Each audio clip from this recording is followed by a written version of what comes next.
Welcome back. Our next guest needs no introduction. Maryland Governor Wes Moore is here in studio. All right, let's bring him on in. Governor Moore, good to have you here with us today. Good morning. Always a pleasure to see you. Thank you very much for joining us on Zip Trips and having us in studio. Such a pleasure. Thank you. Appreciate you being here. Coming off a big legislative push with lawmakers, I know there's a lot going on. We're going to try to get through as much as we can in a couple of minutes here. So we're going to go speed round. But first of all, I do want to talk to you about, I know you've made a big push. You're trying to, at least when it comes to curbing crime in Maryland, specifically with juvenile crime. Update us as to where that is and what push you're still trying to make. Yeah, I mean, we've said that this is our top priority for the administration, that we have to make sure that our state is safer.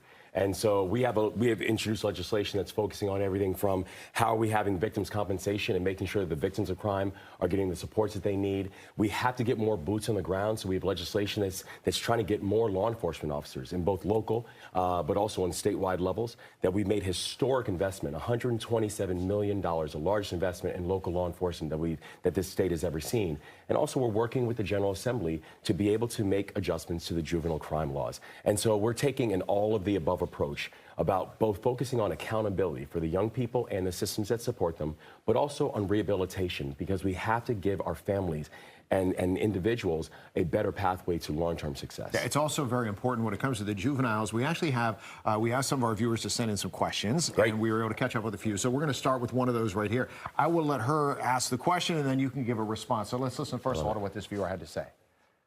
Governor Moore, I am in education, and I am curious as to, in your Office of Maryland Gun Violence Prevention, would you be open to there being curriculum for school-age children from elementary to middle school? So it's interesting to put that into a curriculum type of situation when it comes to trying to keep juveniles away from committing certain crimes. What do you think about that? I think it's a great idea, and I want to tell the viewer that we're actually working on that. Because we do think it's important both to deal with accountability once a crime happens, but also it's about making sure we're preventative as well, that our children are being educated, that we're creating pathways. It's also the reason that we're focusing on things like career technical education, so we're getting more young people exposure to trades and apprenticeship programs, because we have to provide a better pathway for our young people to find success. So in the unfortunate situation when a young person enters into the juvenile system, we need to make sure they get the supports there, but we don't want young people to have to enter into that system in the first place. Provide them the supports early, so education is going to be a core part of that. We talk about crime, also reproductive rights, a very important issue for many. We're going to hear from one of our viewers. She has a question and a comment, and then we'll speak on the other side of this. Governor Moore, right now Maryland is something of a safe haven for women seeking proper reproductive health care. Do you think you're going to be able to keep that in place in the future? It's a great question, thank you, and we absolutely will. You know, Maryland will be a safe haven for abortion rights as long as I'm the governor. You know, and unfortunately, you know, when I first came on board, the first day, I had to release $3.5 million for supports for providers because the old governor did not make that a priority, despite the fact that Roe v. Wade was overturned during their watch. You know, I also know that in our first legislative session, we focused on things like increasing privacy, increasing protections, making sure that people were not going to be criminally prosecuted for having an abortion, either the provider or the patient. And this year, abortion rights will be on the ballot in the state of Maryland to put in our Constitution. So I believe deeply that you know, reproductive health, that is health care. And we have to make sure that option stays available to women, and we're going to fight for that with everything we have. You just mentioned that the former governor, he recently announced a Senate bid. How do you think his past stances on it could complicate or maybe even heighten your push for abortion access? Well, I think that it's important for people to know the records. This was not an issue that the old governor fought for. In fact, vetoed bills during his time that would have expanded reproductive health care and abortion rights for individuals. So, you know, I know that he, for a while, said that he wasn't interested in the Senate. In fact, he called it dysfunctional, and he said he didn't want to spend time arguing with 99 other people and not getting anything done. But I guess Mitch McConnell's call was pretty convincing, or his agenda.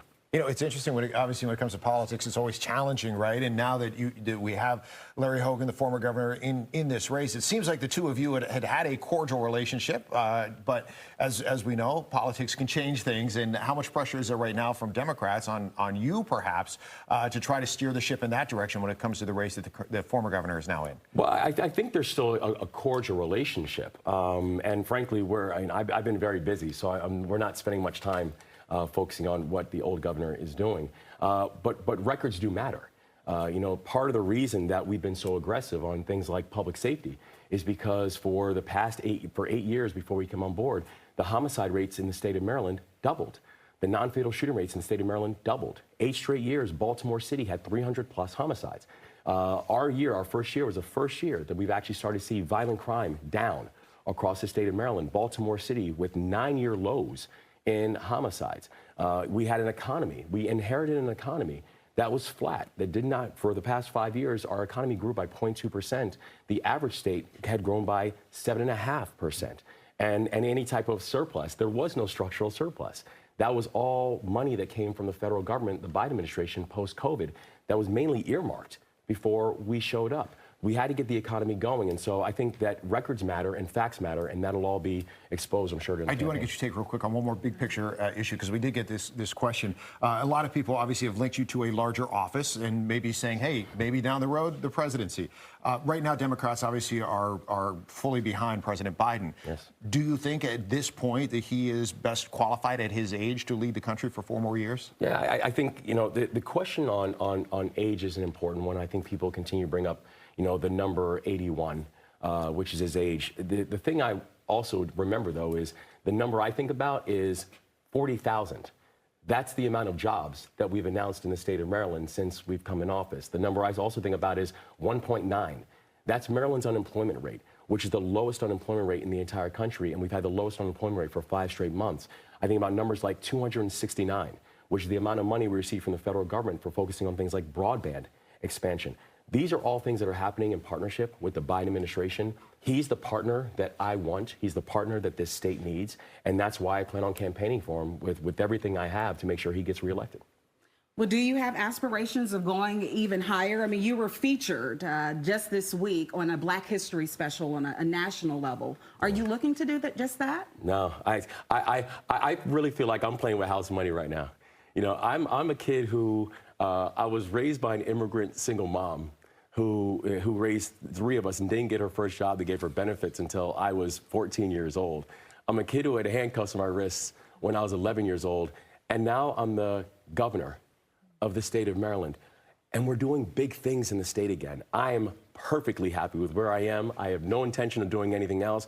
I just want this to be Maryland's decade, and I plan on leading the charge to make this Maryland's decade. I want to wrap things up with something that's not political at all. It's something that I know you enjoy. As one of the perks of the job is getting involved in the world of sports. And we've had some great sports stories in Maryland, and I know that there's still a push for a Commander Stadium. Oh, yes. I know that the O's are now under new ownership, which is great. Yes. Keep them in Maryland for a long time now. And got a 30-year lease signed.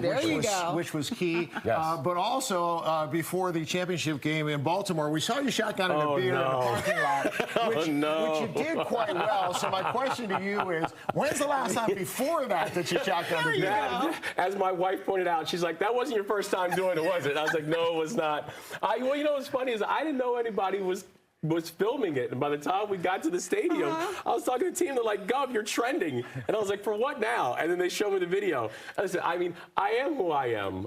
You know, I'm new to the politics thing. You know, I've only been this is my first elected office I've ever been in, and I don't plan on changing who I am. And so I like having a good time. I'm very excited about the Ravens, and yes, yes, tailgating is part of my good time experience. You're being human. I know you made some fans. You made some fans in the parking lot, no doubt about it. We got to get them back out on the zip trip. That's what we got to get. Yes, I'm ready. Yeah. I'm ready. I'm ready. Governor, we appreciate your time as always. Thank you so much for joining us today and all the other times you've joined us. Such a pleasure. Hope to see you again soon. We certainly appreciate it.